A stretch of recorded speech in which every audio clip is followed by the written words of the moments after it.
Hey guys, welcome back to Clownfish TV. This is Kneon. I am here with Geeky Sparkles. Hello. And we're going to talk about Godzilla stomping the competition. Godzilla Minus One is getting its theatrical run in the US extended because of its massive, unexpected success. It's breaking multiple records. It's doing very, very well. It helps that a lot of people like this movie, critics and fans alike. I guess that makes them all alt-right, according to Reddit.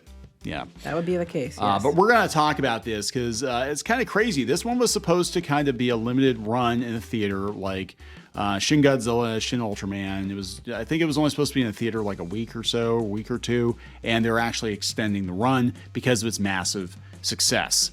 And I gotta hope that they have a sequel. Yeah, that might be a monkey's paw. I haven't seen it, so I don't know. Yeah, I didn't go, but it's from best from my understanding. It's very, very good. It's very, very sad. See, the very, very sad part's why they didn't want me to go. The very, very good parts, I'm bummed I missed. But if it's very, very sad, I wouldn't have liked it. Yeah, when it's good, it's good, and when it's sad. But we're gonna talk about it. I'm not gonna. Hopefully, I'm not gonna divulge too many spoilers, but I did take the kids to go see it. Geeky sat it out because we didn't know how sad it was going to be. When people started talking Grave of the Fireflies, I was like afraid to go.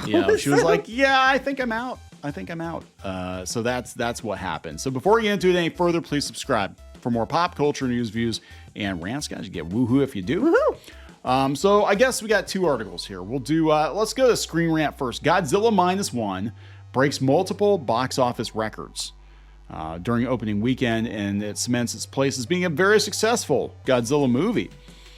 So they said that with its release on December 1st, Godzilla Minus One continues to dominate theaters and shows no signs of slowing down. It actually did, I think in limited run, it did like $11 or $12 million opening weekend, and it came in at like number 2. Yeah, that's and it beat other things. Yeah, and it was only in like a handful of theaters. It was a very limited run compared to like the main Godzilla movies, the legendary movies, right? Mm-hmm. Collider reports that Godzilla Minus One has broken multiple box office records, including now having the biggest domestic opening for a foreign language movie this year, 11 million at the U.S. box office. Yeah, Godzilla Minus One has the second highest debut for any live action foreign language film, beaten only by 2002's Hero. So you have to go back to 2002 to find another movie that did that well. Now, they're not talking anime, so they're not talking like Demon Slayer, right? Yeah. Furthermore, this total makes Godzilla Minus One the largest ever domestic debut for a Japanese live-action film.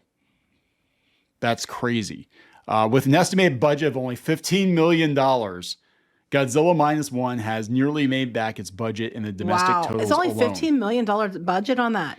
Yeah, the movie looked a hell of a lot more expensive. Well, I'll tell you what, Squeaking also said that Godzilla wasn't in it that much. Yeah, but there were a lot. But when he was awesome. When he was awesome. But that's what I hear. A lot of CG, warships, boats, planes. Yes, I wonder how they got it so cheap. I don't know. Maybe it's just that. Go them. I don't know. So I don't know. That's pretty impressive, I have to say. On a global scale, the film has already more than doubled its budget and earnings, raking in roughly $35 million worldwide. This is like Five Nights at Freddy's, where and they had that on Paramount Plus at the same time, and their budget wasn't high, and they already were profitable. Yeah, so what is going to happen? And I think that this is going to be the new normal. I think the days of, and it's out of necessity too, I think the days of the $200-300 million tentpole bloated movie are waning. I think that studios are going to do more, not bad movies, but look at Godzilla and look at FNAF and look at the audience reception. You can do quality stuff on a budget that's not $200-300 million. FNAF I think was like 25 million or 22 million.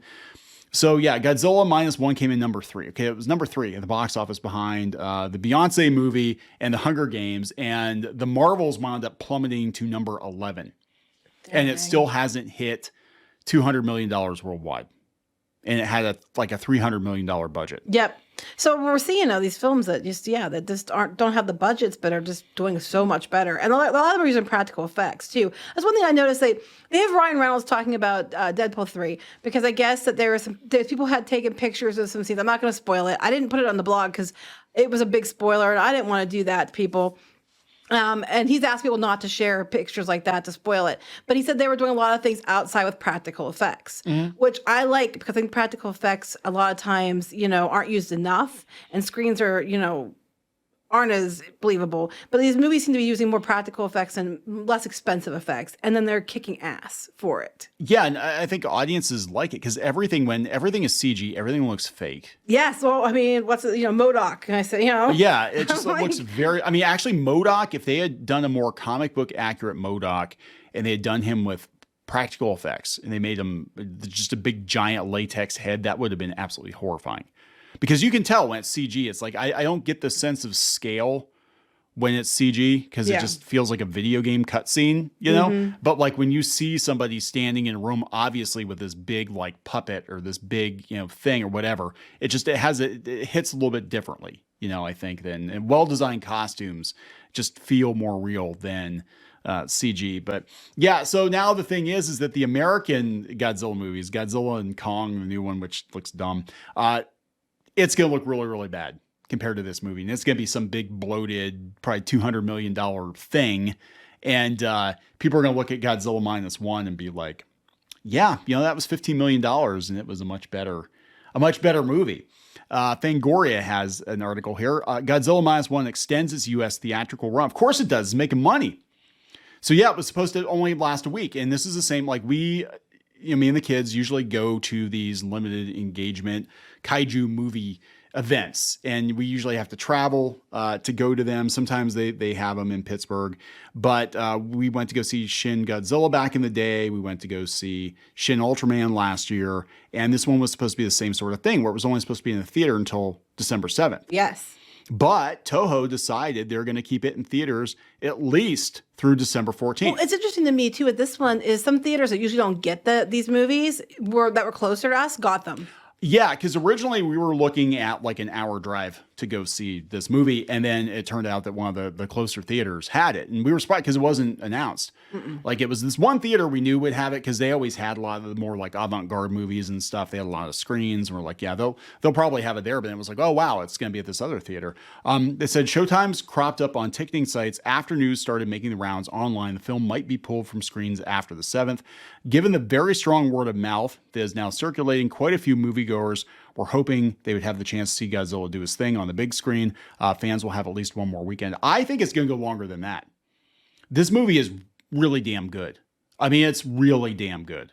And I think once the word of mouth gets out there that like you still have a chance to see this movie, I'm gonna go on record. This is potentially the best Godzilla movie ever made.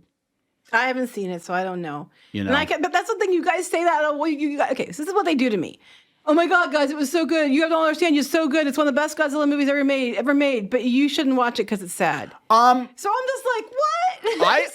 I'll be honest. I think you could watch it because I was kind of, as I'm watching it, and I don't want to go into spoiler territory, but yeah, I was like, okay, this is going to have a real downer of an ending, and it technically didn't. And I'm like, okay, I think she probably could watch this. Because I didn't go because everybody's like, oh, no, everybody's like, Grave of the Fireflies. I'm like, no, same vein. From watching Grave of the Fireflies, I am forbidden from it.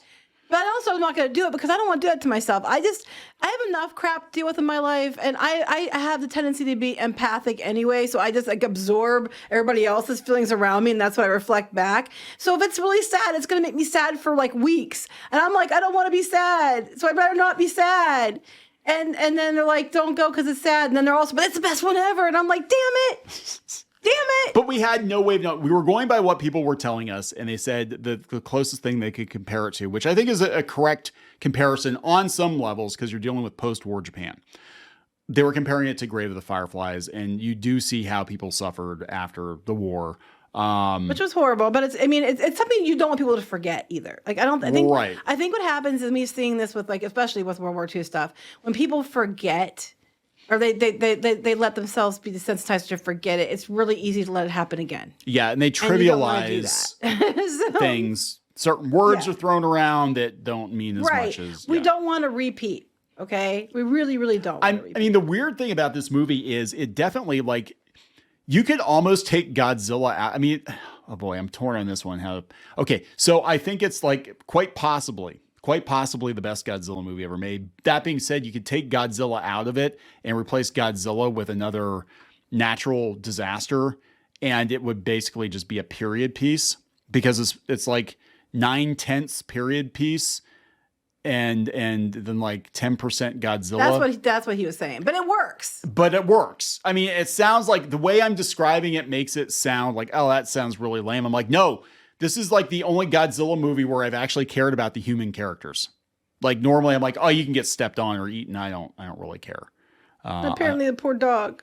That's another reason I was told I don't remember that part. It was off screen. It was implied. Okay, well, there was a lot going on. I asked Squid King. He said it was implied. You don't understand. But when they go to see, he has to look up Does the dog died website, because I'm just like, if there's animal death, I'm not going. I looked up, before we went to go see this, I looked up on doesthedogdie.com, and I looked up John Wick. Oh, that was funny. And 88 people said, no, the dog doesn't die. I'm like, you've never seen this movie. That literally is the plot of the movie, but... That's probably why they did it. It was probably to be smart at. I think they did, yeah. But yeah, so Shin Godzilla, which was another one I took Squid King to go see, and we were super excited to go see it. We had to drive to go see it. It only made $1.9 million during its entire run in the U.S. And this one made $11 million in a weekend. Wow. And so what this tells me too is that, like, people are hungry for something different. They're done with the tentpoles. They're done with the Disney crap, and I don't know. I think it's fantastic, and I think it is a deserved we're seeing success. That a lot, though. I mean, even Barbie, they weren't expecting it to do what it did, and I mean, I think it started out as a good movie, and my opinions on it after. But there's all these movies this year that did really well that weren't what you expected to do well. Like, people thought the Super Mario Brothers movie wasn't going to do well, even though I thought it would. And we're just seeing movie after movie that the ones that are like the Marvels and those ones aren't doing well. And then these other movies that people didn't expect much out of are kicking everybody's ass. And I think it just shows people are hungry for new things. I think we had a lot. I mean, for all we complain about stuff and for all we make fun of stuff, I think there have been a hell of a lot of really good movies this year. Yeah, last year we got some really good ones too, like Everything Everywhere All at Once and stuff like that. Yeah, I think so. I think that the more creative, or the more like the ones that aren't. I mean, Godzilla is a tentpole type thing, but you know what I mean. Yeah, but this one wasn't. It was like an arty film. Godzilla, but it was like almost like art house. Right. Godzilla. And these movies are doing really well. Yeah. Like Oppenheimer, you wouldn't think under normal circumstances that would be something people would go to, but they did. I mean, granted, it was the Barbieheimer thing, but you're seeing it more and more that there's things that are stepping out of, like behind what Disney's been doing, and they're instead of doing all that they're doing with that, they're going in on a cheaper budget, but a probably better movie overall, and they're kicking ass. Yeah. So keep kicking ass, Godzilla, and honestly, it's gonna be really stomping ass. Stomping ass. It's gonna be really hard to watch the American one after this. It's gonna be really hard to top it. But we're gonna wrap this up. Yes. Please subscribe for more pop culture news, views, and rants, and we'll talk later. Bye.